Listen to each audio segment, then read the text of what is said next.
of the biggest challenges in any new fiction is that it's a blank slate. You can do anything. At first that sounds cool, like, hey, you can do anything, but then you realize, wow, I can do anything. And you gotta give yourself rules, you gotta come up with something that makes sense, stuff has to be together, fiction has to not contradict itself. Suddenly you realize that that blank slate's a lot more work than it initially seems it'll be.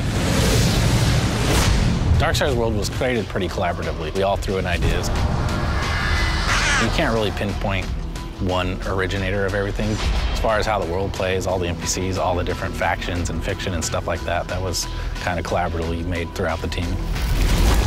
The story of Darksiders is pretty deep, and we haven't actually fully revealed why the apocalypse happened. In a nutshell, you learned that there are forces between heaven and hell that are vying for control of Earth and certain other resources that lie somewhere between the two realms.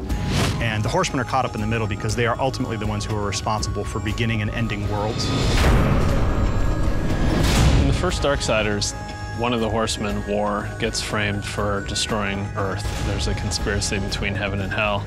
He sort of takes the blame, mankind's wiped out, and then he is stripped of his powers and imprisoned for 100 years. Then he's given a chance to come back and prove his innocence, and he's got to pretty much kill everyone involved.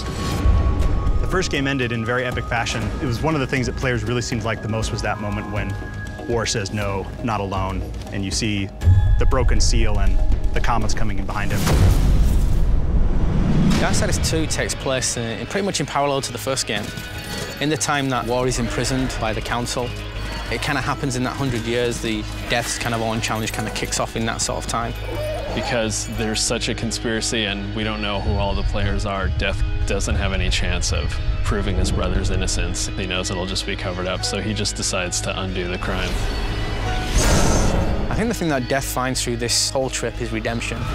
I mean, he's carrying a big weight on his shoulders all the way through the game, and, you know, it's kind of revealed to the player what sort of weight that he's actually carrying with him, both physically and mentally. The hardest part was getting it to the point where we knew we were making something special, but once we got there, we were off to the races.